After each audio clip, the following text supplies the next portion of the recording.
All right, it's been a minute.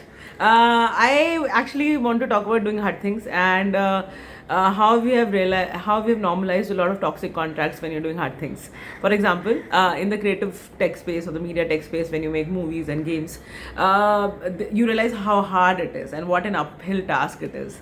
And it is a long process. It requires thousands of people. It requires lots of resources. It requires lots of grace.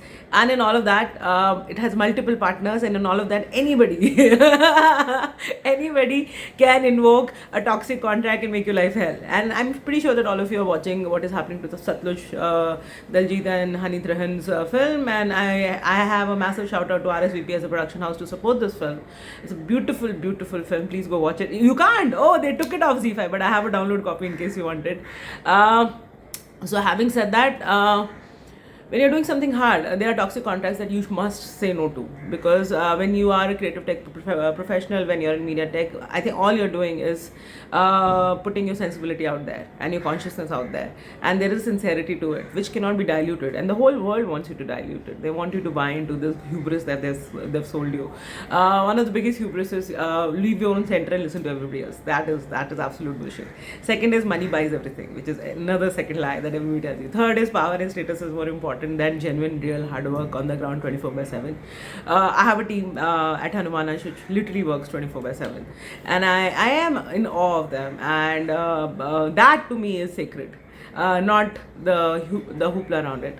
Awareness on ground is as important as making a good product, and awareness is not a factor of money. It's a factor of alignment. It's a factor of influence. It's a factor of having a good product to begin with. If you don't have a good product, then don't expect all the money to buy you any kind of credibility. And you have to choose the lane that you're in. For example, we've chosen to tell stories of the sons of this country, so that is a lane of gravitas.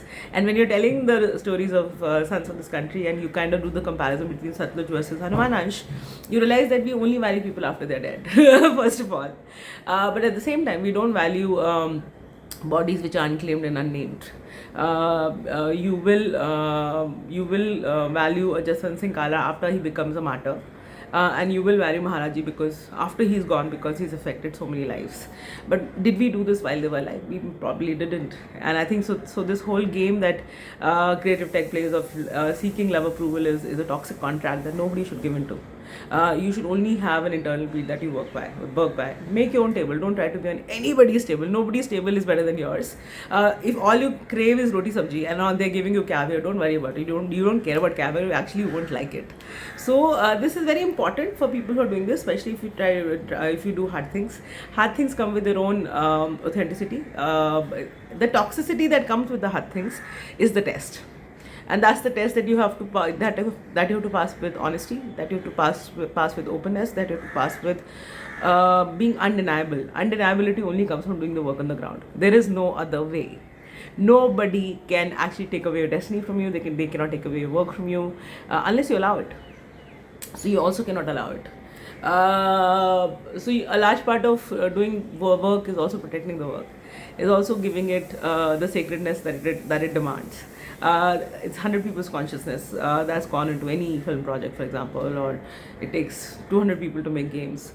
You cannot decode Hanuman Chalisa just like that. You need a certain interiority to be able to do it. You cannot make films like Satluj just like that. You need a certain pain point for a very, very long time to make a film like that. And then when stuff like this happens, when it's not just about making the film but also releasing it, and the release becomes hard, you have to honor the people who are standing there in the trenches with all their courage, because to keep holding on to a vision and to then put it out to the world and then to have it take down, all of this is hard to watch also as a fellow creator. It's so hard to watch that, can you imagine what Hani Zahan must have gone through to make Satluj, to release it and then to be taken off in 48 hours, and how much courage or lack of it led to this.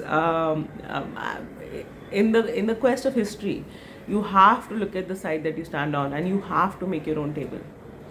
You know what you want. Nobody else can actually tell you. I mean, there is nothing more satisfying than what nourishes your soul and your wellness. Everything else is garnish. Garnish does not feed your soul. It really doesn't.